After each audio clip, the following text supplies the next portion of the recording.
décembre est fini, fait qu'on va te dire bye-bye là-dessus, fais-toi-en pas. On va te voir l'année prochaine. Ben oui, en mois de décembre 2021, mais là, t'as fini de faire ta job. Ok, bye-bye. L'école du jeu, en partenariat avec la boutique L'Imaginaire. Au-delà de vos attentes.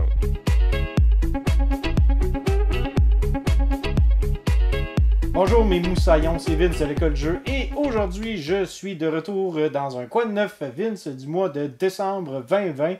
Donc avant de commencer, j'aimerais tout d'abord vous souhaiter la bonne et heureuse nouvelle année. J'espère que cette année sera beaucoup plus bénéfique et beaucoup plus agréable que celle que l'on vient de passer. Et surtout que, bon, hein, si vous avez des résolutions, si vous prenez en compte certaines choses, ben, je vous souhaite le meilleur des succès avec celle-ci. Pour ma part, ben, moi, je ne prends pas de résolution autre que dès qu'on va pouvoir revoir du monde, ben, mon but, ça va être juste simplement d'apprécier le moment présent pleinement et de reconnaître la valeur que l'on a de pouvoir se réunir, d'avoir le luxe aussi de jouer à des jeux de société, puis d'être en paix, de ne pas se soucier de notre situation dans le pays ou quoi que ce soit. Donc, je pense que ça va vraiment être ça, moi, c'est de pleinement profiter de ce moment-là. Puis surtout, ben, d'avoir l'opportunité de pas nécessairement obliger les gens à jouer à certains de mes jeux. Vraiment d'être ouvert et même de rejouer à certains jeux que je n'apprécie pas, juste pour apprécier le moment présent puis être capable d'apprécier davantage le moment que je passe autour de la table plutôt que celui que je passe sur la table. Donc, c'est ça. Malgré que j'ai une super belle gang et j'ai vraiment hâte de vous voir, mes amis avec qui je joue régulièrement. Vous me faites capoter, vous me faites découvrir de nouveaux jeux. Vous êtes aussi tellement prêts à essayer n'importe quoi, puis j'ai vraiment hâte de vous voir. Je m'ennuie beaucoup de vous, là. Toute cette belle petite gang qui peut-être me regarde, peut-être elle me regarde pas, mais sache que si tu as joué avec moi durant les derniers mois, ben, je m'ennuie de toi, puis j'ai hâte de te voir. Donc, j'ai pas eu un gros mois de jeu, mais quand même, hein, j'ai envie de vous en parler, puis je vais vous parler par la suite des différentes choses que j'ai faites sur la chaîne, c'est-à-dire les vidéos, plus les contributions, etc. Il y a les timestamps, les marqueurs de temps dans la description de la vidéo, donc ça vous permettra de pouvoir vous diriger, de savoir à quel moment je parle de quel jeu, et surtout, ben c'est ça, de passer le blabla qui vous intéresse pas. C'est bien correct, je vous comprends, des fois je suis pas trop intéressant, mais je le fais quand même, pour ceux que ça pourrait intéresser. On ne sait jamais. Pas si vite, Vincent, pas si vite. Avant de commencer à parler de tes expériences, je me dois de me présenter Roger Vagabond, prêt à vous servir, et de vous parler de la campagne Patreon de l'école du jeu. Alors, ça fait pas très longtemps que l'on a commencé ça à l'école du jeu, et que, ben, on commence à demander aux gens s'ils veulent nous donner, s'ils veulent nous remercier de cette manière pour pouvoir obtenir de l'argent. Et certaines personnes l'ont fait ce mois-ci, et nous en sommes très reconnaissants. Tout d'abord, nous tenons à remercier Martin Dupuis, qui est le créateur du projet Souls, Sylvain Roy, Josiane Lauzon, David Favre, Miguel Piette, Jessica Hébert Mathieu, Marie Jolivet, Jonathan Le Carpentier, Vincent Mesureur et le Seigneur non complet à venir. Oh, je devais pas dire ça, hein? Non, juste Seigneur. Si ça vous intéresse de nous aider et de nous remercier, pourquoi ne pas le faire à travers Patreon? Si vous ne le faites pas, pas de problème, on vous aime. Si vous le faites, on vous aime encore plus et vous aurez la chance de participer à différents concours, différents sondages et donner votre opinion pour influencer les prochaines vidéos à venir à l'école du jeu. Alors pourquoi ne pas vous rendre sur la campagne Patreon? Le lien est disponible dans la section ci-bas, la section description de vidéo, et vous aurez l'opportunité de voir si vous pouvez donner 1$, 5$ ou 1000$ par mois et ça nous fera un grand plaisir de vous remercier. Et sur ce, on continue avec le programme principal, le Coin Neuf de Vince. Je commence avec, une super belle expérience. Je pense que ça a vraiment été un gros coup de cœur ce mois-ci. Là, ça a été 1846. En fait, c'est pas la première fois que je joue à un 18XX. Si vous ne connaissez pas les 18XX, en fait, ce sont des jeux de train. Et là, ce ne sont pas des jeux de train comme les aventures du rail. Non. C'est des gros jeux de train qui durent des heures et qui sont axés autour d'un système économique où est-ce que l'on va acheter des des actions, on va en fait devenir président d'une compagnie ferroviaire et on va pouvoir aller acheter des actions de différentes compagnies ferroviaires. Donc, on peut acheter des actions de notre compagnie, mais aussi de la compagnie des autres joueurs. Et la raison pour laquelle on veut le faire, ben, c'est simple, c'est parce que ces actions-là peuvent augmenter de valeur au fur et à mesure de la partie. Donc, on veut créer le meilleur portefeuille d'actions. Donc, ça se peut que ta compagnie ne va pas super bien, mais que celle des autres joueurs va super bien, ce qui fait en sorte que tu vas aller maximiser ton portefeuille dans leur compagnie et ça se peut que tu gagnes la partie. Donc, c'est super intéressant en fait cette dynamique-là. J'ai joué 2 parties en fait. Habituellement, ce sont des jeux qui durent 3, 4, 5 heures que l'on doit jouer en fait sur une table. Eh bien, mon ami m'a présenté un site internet qui se nomme 18xx.games qui facilite vraiment la tâche à tous les niveaux. Donc l'interface, c'est pas une interface qui est super esthétique, c'est pas beau, mais c'est super fonctionnel parce que ça fait les mathématiques que ça a besoin de faire, au sens où est-ce que il y a beaucoup de manipulation d'argent, il y a beaucoup de manipulation en fait de tuiles et de calculs à faire concernant les différentes routes que les trains vont prendre pour apporter de l'argent. Ce qui fait en sorte qu'on doit toujours être en calcul mathématique, donc réfléchir à tout ça. Il y a même des joueurs, des fois, qui amènent un papier puis un crayon puis avec une calculatrice et là, qui commencent à calculer tout ça. Maintenant, l'opportunité que l'on a de jouer en ligne, c'est qu'on a un ordinateur qui le fait à notre place, ce qui fait en sorte que ça accélère tout ce processus-là. Donc ça devient super intéressant à ce niveau. Si d'ailleurs ça vous intéresse d'essayer un 18xx, faites-moi signe, ça me fait plaisir de pouvoir vous montrer comment le tout fonctionne. Mais bref, 1846, je dirais, c'est un petit peu la porte d'entrée des 18xx. D'ailleurs, 1846 a été fait par l'auteur qui nous a amené Race for the Galaxy, Roll for the Galaxy, le dernier, là, c'est ça, hein, celui le dernier, puis Jump Drive, etc. Donc, c'est quand même un auteur qui a commencé avec un 18xx. C'est pas petit comme jeu, hein. Mais c'est super intéressant et c'est vraiment une belle introduction parce qu'il n'y a pas trop de coups de cochon qui peuvent se faire. Parce qu'habituellement, dans les 18xx, en fait, c'est que on va avoir une vingtaine, trentaine de jeux dans lesquels on va pouvoir naviguer à travers ce système-là, puisque le système de base ne change pas. On a juste des variantes qui viennent, des variantes ou des règles supplémentaires qui viennent s'ajouter à cette base-là. Donc, dès que tu connais la base de 18xx, après ça, tu as accès à 30 autres jeux. C'est pas génial, ça? Mais 1846, c'est le jeu le plus... c'est le jeu le plus simple, le plus efficace, je pense aussi, et c'est le moins coupe-gorge, puisque dans les autres 18xx, habituellement, le principe de stock market, donc le marché des actions, peut diminuer en fait à cause des actions des autres joueurs qu'ils vont vendre. Puis là, après ça peut faire crasher ta compagnie. Donc là, ça, c'est vraiment du coup de cochon à n'en plus finir. Mais dans 1846, on vient rétablir tout ça. Donc, enfin bref, c'est un superbe jeu d'introduction 1846 et je dirais que malgré que c'est un jeu qui est quand même assez lourd, très corsé, ça reste que 18xx c'est un jeu qui est beaucoup plus qui a à peu près le même niveau de règles qu'un Lacerda par exemple, mais qui est beaucoup plus facile à comprendre et qui est beaucoup plus simple à saisir à cause de son thème, puis à cause de ses mécaniques, puis à cause de son système de jeu qui est très fluide somme toute, et c'est vraiment les décisions et l'impact que ça a à long terme qui va faire en sorte que l'on change la dynamique de jeu et surtout qui va changer une partie et une autre. Puis en plus, comme je le disais, le fait qu'on ajoute des petites règles ici et là dans les différents 18xx, ça fait en sorte que c'est un super bel univers à découvrir, surtout si vous êtes un fan de bons gros jeux euro consistants. Je vous encourage fortement à aller voir, à aller vous informer davantage sur ce système de jeu-là. Et surtout, pourquoi pas l'essayer en ligne. Ça se fait super bien, comme j'ai dit, à travers le site internet 18xx.games. Prochain jeu que j'ai joué, il s'agit de Bonfire. Donc avec ma douce moitié Nancy, on a joué en fait quelques parties. Puis c'est pas nécessairement un jeu qui a beaucoup d'interactions, ce qui fait en sorte que l'on y joue à 2, 3 ou 4 joueurs, ça n'ajoute rien de plus ou de moins, je pense qu'on garde quand même l'essence, qui reste en fait une espèce de salade de points comme Feld sait bien le faire avec un agencement, un amalgame de différentes mécaniques, mais dans celui-là, plutôt que d'utiliser sa couleur préférée, c'est-à-dire le beige, ben, il a utilisé en fait une palette de couleurs beaucoup plus intéressante avec un thème plus particulier, puis il a quand même réussi à bien designer un jeu là, autour de cette thématique-là qui est très très très spécifique pour le jeu. Somme toute, on ressent beaucoup la même couleur de Feld au niveau du gameplay, de l'expérience de jeu. Par contre, au niveau du thème, ben, c'est plus intéressant, c'est sûr, que d'être toujours autour de la mer Méditerranée.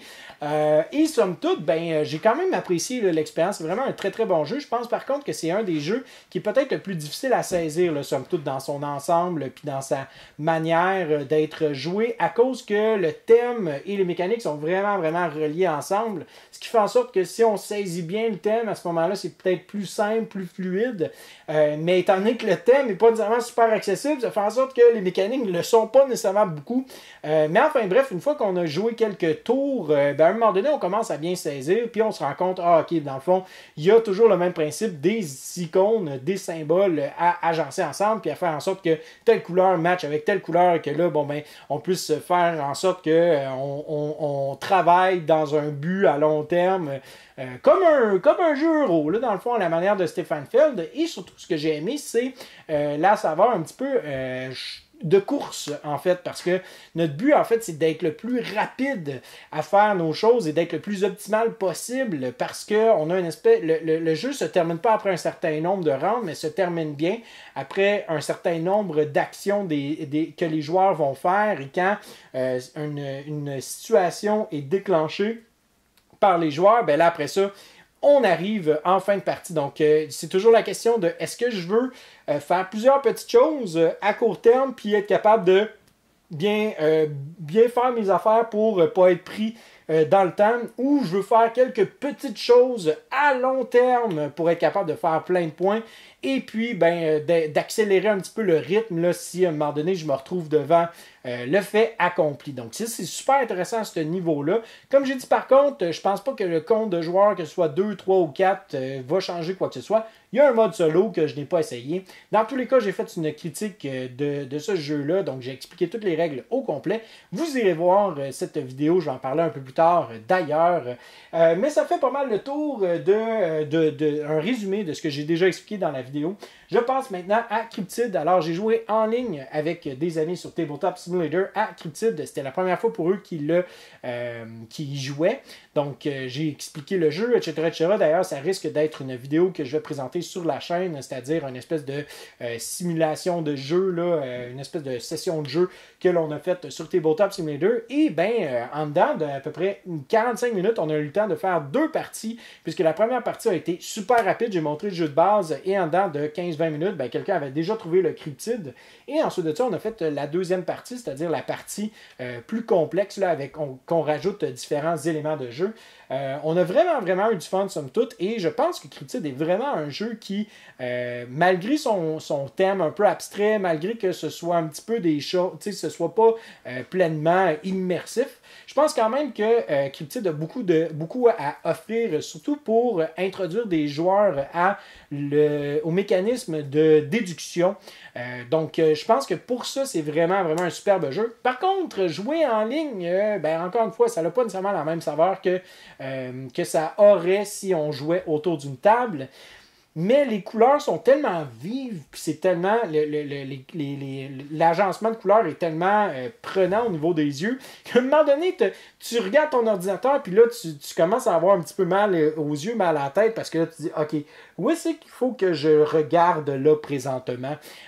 Donc, ça, c'est peut-être un petit côté négatif, je pense, de jouer en ligne, mais ça reste quand même qu'on est capable de pouvoir présenter le jeu à nos amis et d'y jouer. Donc, ben, j'ai pas grand-chose d'autre à dire, à part que c'est un superbe jeu de déduction. Plusieurs personnes risquent de ne pas l'apprécier à cause du manque d'immersion thématique, peut-être. Mais sinon, moi, je recommande vraiment ce jeu-là, surtout si vous avez de la famille qui aime beaucoup des jeux de négociation, de déduction, et qui aimerait avoir un peu plus que le risque, que le clou, par exemple.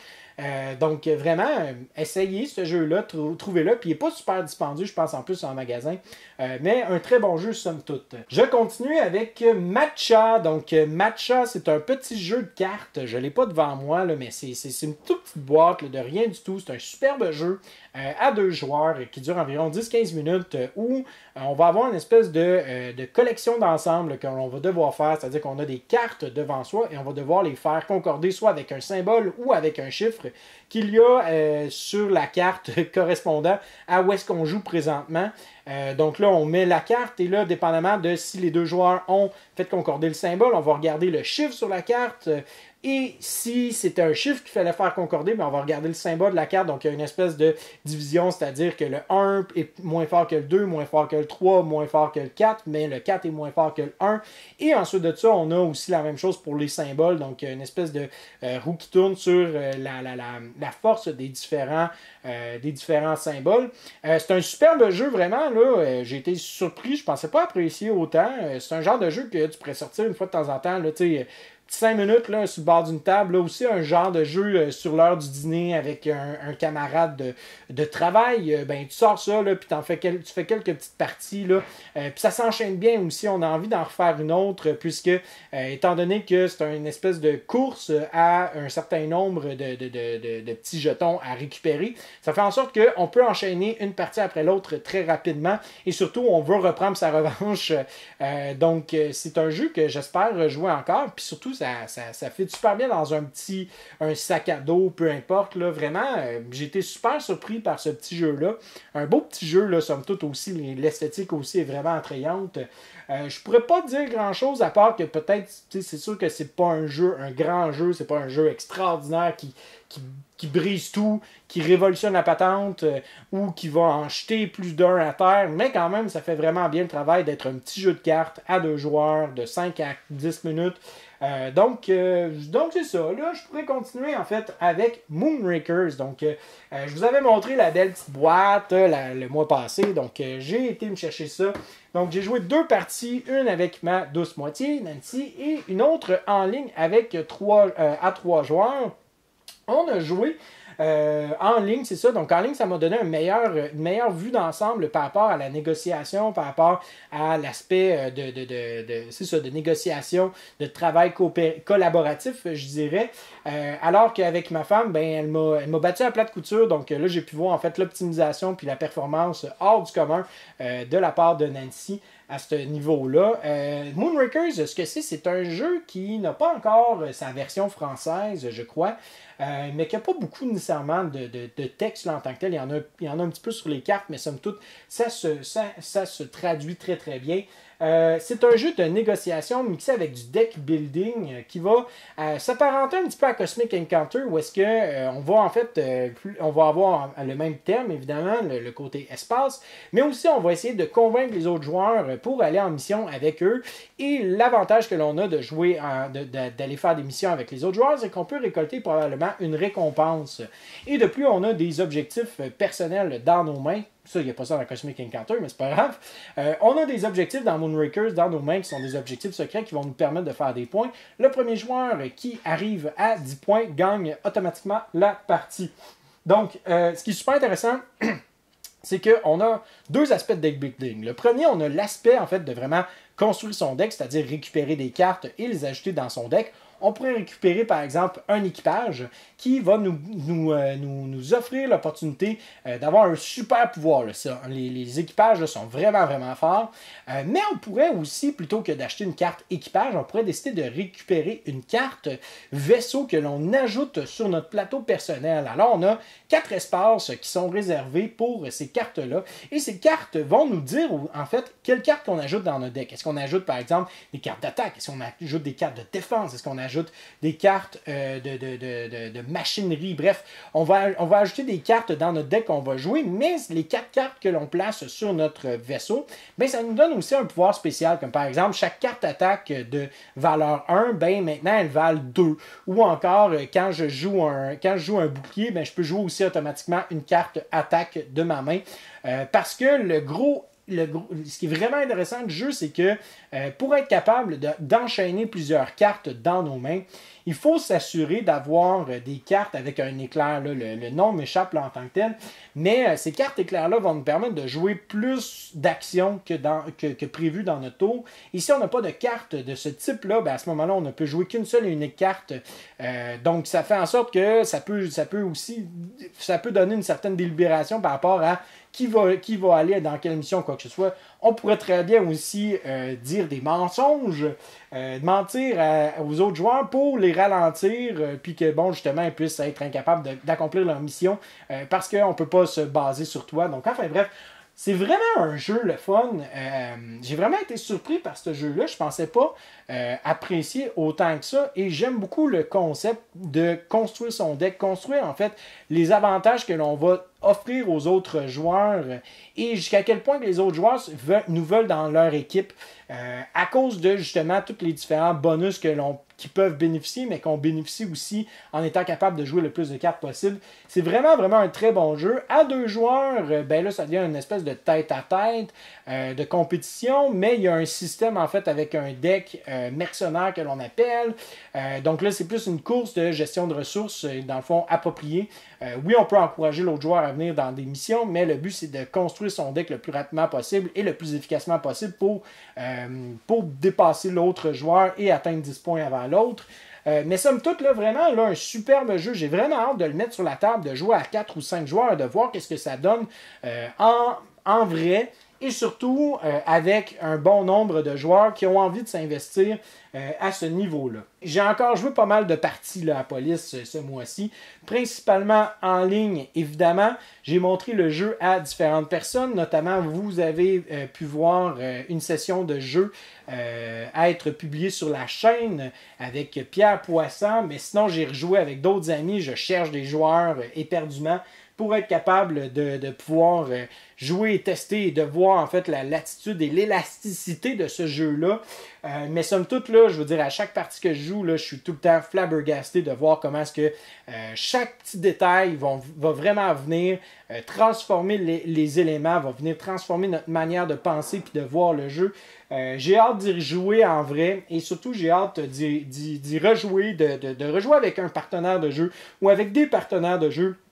Peut-être être capable de créer une espèce de communauté autour de ce jeu-là, que bon, on peut peut-être faire des compétitions en ligne, je sais pas, là, tu sais, mais je pense que c'est le genre de jeu que on pourrait jouer encore et encore, puis jamais se lasser, là, pour moi. Là. En tout cas, j'ai fait une critique, j'ai fait une session de jeu, je vous redirige vers ça si ça vous tente, j'en parle un peu plus tard dans la vidéo. J'ai recommencé à jouer au Go.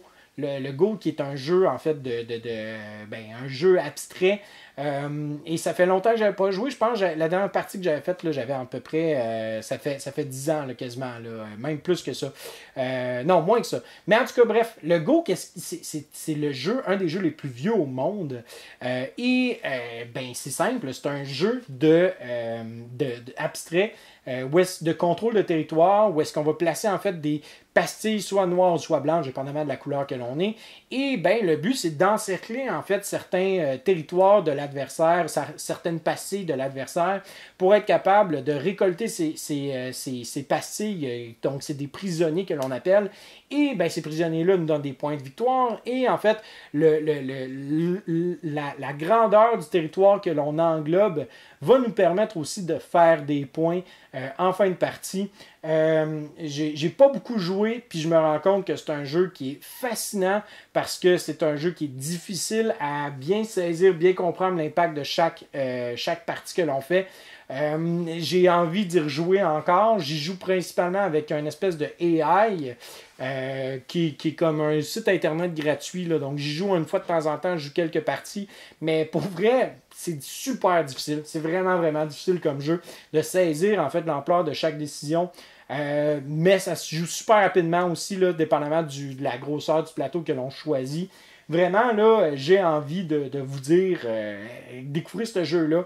Je pense que c'est un genre de jeu un peu comme les échecs, là, que tu sais, quand on a dans notre poche droite, puis que bon, on peut jouer à ça à plusieurs moments, puis qu'on est capable de gagner un peu d'expérience. Ça fait du bien, c'est le fun, c'est rafraîchissant aussi, ça fait toujours du bien d'y retourner pour voir, en fait, encore une fois, l'élasticité, l'ampleur de ce jeu-là, puis de voir les conséquences de nos impacts sur chaque tour. Donc voilà, sinon j'ai joué aussi à Space Corp avec Nancy. Puis contrairement à Sylvain, j'ai pas du tout aimé.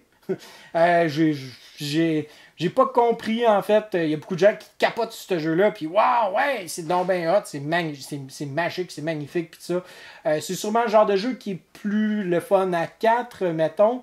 Mais en même temps, bon, tu sais, j'ai l'impression que on a fait 2 parties, là, puis ça a été pas mal du pareil au même, là, dans le sens où est-ce que, tu sais, on va faire soit X, soit Y, mais X et Y, dans le fond, ils sont écrits sur le même type de police, là, c'est-à-dire Arial Black, par exemple. Mais, tu sais, au final, ils vont être écrits de la même manière pour la prochaine partie. C'est juste que tu vas le faire de façon différente, dépendamment de ce que tu récoltes comme carte ou ce que tu places sur ton plateau. J'ai trouvé ça très correct. C'est ça, tu sais, j'ai pas aimé ça, j'ai pas tant capoté. Peut-être qu'en solo, c'est beaucoup plus intéressant. L'aspect, en fait, de développement sur 3 paliers est intéressant aussi. Mais je trouve qu'à un moment donné, c'est ça, on commence à se perdre là, dans l'espèce d'ajout de règles, puis l'espèce de... je trouve qu'à un moment donné, ça devient alambiqué, puis ça devient un peu inutile, là, dans le sens qu'on commence tout petit, proche de la Terre, puis après ça, on commence à grandir sur la Voie lactée, puis là, on devient dans interstellaire à travers différentes galaxies, puis tu fais comme, bon, ok, tu sais, ok, been there, done that, là, dans le sens parce que c'est ça, là, c'est pas... ça m'a pas tant impressionné que ça. Je m'attendais à plus, je vais être honnête. Puis si on y rejouait avec différentes personnes, je serais pas contre l'idée d'y rejouer, mais c'est pas le genre de jeu que je vais garder là, chez nous, là, parce que je ne me vois pas jouer à ce jeu-là, ni avec mes amis, ni avec Nancy. Puis c'est ça, là dans le fond, je pense que je vais passer à d'autres choses. J'ai pas grand chose à dire sur ce jeu-là, à part que j'ai pas tant trouvé ça si bon que ça. Vers la mi-décembre, j'ai eu l'opportunité de débarquer chez ILO 307 et ILO nous a donné une méga grosse boîte à l'école de jeu de plein de jeux. C'est malade, c'est vraiment hot. Je regarde là, les jeux qu'on a reçus, puis c'est vraiment cool. On a plein de beaux stocks. Et un de ces jeux-là que l'on a pu jouer, c'est le jeu Targi avec Nancy que j'ai pu jouer. Là. Targi, en fait, c'est un jeu à 2 joueurs. Et c'est drôle parce que Targi a été fait avant Seven Wonders Duel. Il me fait beaucoup penser, en fait, dans son expérience de jeu à Seven Wonders Duel. Non pas au niveau des mécaniques ou quoi que ce soit, mais au niveau de la dynamique de jeu à 2 joueurs. Donc, c'est vraiment une espèce de concours de salade de points, encore une fois. On veut faire des points. Et là, on va en fait bloquer l'autre joueur. On va faire des coups en conséquence de qu'est-ce que l'autre veut. On va récolter des ressources pour être capable d'obtenir de meilleures cartes, etc. Ça se joue vraiment pas de la même manière. C'est vraiment pas ça, mais c'est juste l'ambiance, l'atmosphère m'a fait beaucoup penser à Seven Wonders Duel. Et je pense que je me vois bien dire que si vous avez apprécié Seven Wonders Duel et que vous voudriez avoir une petite coche de plus au niveau stratégique, ben Targi va vraiment vous plaire beaucoup. Et si vous n'avez pas aimé Seven Wonders Duel, je sais pas moi, à cause du hasard, mais probablement que Targi va sûrement être plus dans vos cordes à cause justement qu'il n'y a pas de hasard plus qu'il faut. Il y a vraiment une question d'élaboration de stratégie à long terme. On peut casser les plans de l'autre joueur. Très interactif. Moi et Nancy, on a beaucoup aimé. Je dirais ce qui va contre le jeu, c'est vraiment son esthétique. C'est très beige, c'est très brun. Mais somme toute, là, un superbe jeu avec une dynamique, avec une espèce de voleur qui fonctionne en Mancala, c'est-à-dire qu'il se déplace d'un endroit à l'autre et qui va aussi être le chronomètre du jeu, qui va aussi en bloquer certains espaces de placement d'ouvriers parce qu'on va en fait placer des ouvriers. On a une espèce de carré, là, dans le fond, un carré qui est fait de 4 cartes par 4 cartes, c'est ça. Et à l'intérieur de ce carré-là, on a 9 cartes, soit de marchandises ou encore de contrats, entre guillemets. Là, je vais les appeler comme ça. Là. On va avoir 3 ouvriers, pardon. On va en placer un soit dans une rangée à l'extérieur, là, donc dans ce carré-là. On le place dans une rangée ou dans une colonne. On ne peut jamais le placer sur la carte où est le voleur, le pillard qu'ils appellent. Et ce qui est intéressant, c'est qu'en fait, on va avoir 2 actions supplémentaires. On peut avoir jusqu'à 2 actions supplémentaires puisqu'on va en fait faire une espèce de ligne là, avec où est-ce qu'ils sont nos ouvriers. Donc là, ça mettons, j'avais placé un ici, puis j'avais placé l'autre là, puis que j'en avais placé un en haut là. Ben là, je fais une ligne, puis là, pouf, bon, ben là, j'ai l'action du monsieur qui était là, l'autre monsieur qui est là, l'autre monsieur qui est là, et finalement, les 2 autres cartes. Ça a l'air weird comment je l'explique, là, mais c'est vraiment, vraiment le fun. On récupère des ressources et c'est vraiment, vraiment une super belle dynamique. Là. Si vous cherchez un jeu à 2 joueurs, Targi, là, sérieusement, très, très bon jeu, très solide. Ben, c'est ma fête, moi, habituellement, dans le mois de... Ben, pas habituellement, à chaque année, hein, c'est ma fête, dans le mois de décembre. Surprise! Je suis tout le temps surpris à chaque année, je me dis tout le temps, ah, c'est ma fête! Ma femme, ben, j'ai demandé, moi, pour ma fête, un cadeau de fête là, qui est de jouer à War of the Ring. Parce que je le sais que Nancy, elle aime beaucoup le Seigneur des Anneaux. Je le sais qu'on a déjà joué et je le sais qu'elle a quand même apprécié, somme toute, à cause du thème principalement. Puis, ben, c'est ça mon cadeau de Noël de cette année, c'était de jouer à War of the Ring. Puis, ben, comme d'habitude, j'ai vraiment, vraiment aimé ça. Elle a failli me battre, mais bon, le bien l'emporte toujours sur le mal. J'espère. Du moins, c'est ce qui s'est passé dans notre partie. Puis j'aime tellement ce jeu-là. Si vous êtes un fan, c'est ça, de War of the Ring, là, allez vers ce jeu-là. Vraiment, là, allez-y, là, découvrez ce jeu-là.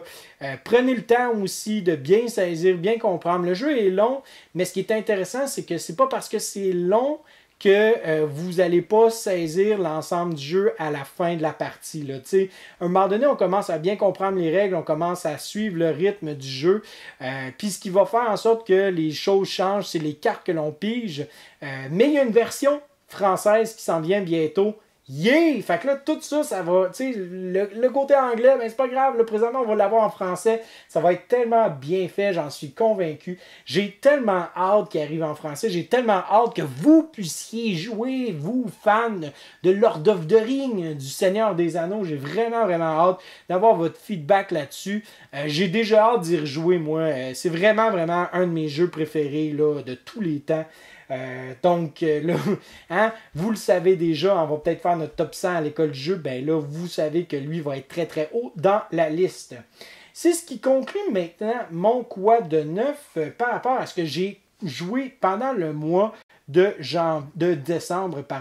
Maintenant, pour ce qui est au niveau de l'implication que j'ai eue à travers la chaîne, tout d'abord, j'ai participé au top 9 des jeux de société à offrir à Noël. Donc, vous irez voir ça. C'est sûr certain qu'on est dépassé Noël, mais quand même, c'est toujours le fun là, comme petite vidéo et surtout comme suggestion de cadeaux de Noël. J'ai aussi fait deux sessions de jeux, c'est-à-dire une pour le Kickstarter de Witchside, qui est d'ailleurs un des jeux que j'ai joué ce mois-ci. J'ai complètement oublié de parler, mais Witchside est un jeu, en fait, qui est apparu sur Kickstarter, coopératif sur la situation ouvrière pendant la fin du 19e siècle, début du 20e siècle aux États-Unis. Et c'est un jeu, en fait, que tout arrive tout le temps, rien de bon arrive, il n'y a que du négatif, et comment est-ce que tu fais pour bien gérer le négatif qui te tombe par-dessus, qui te tombe sur la tête?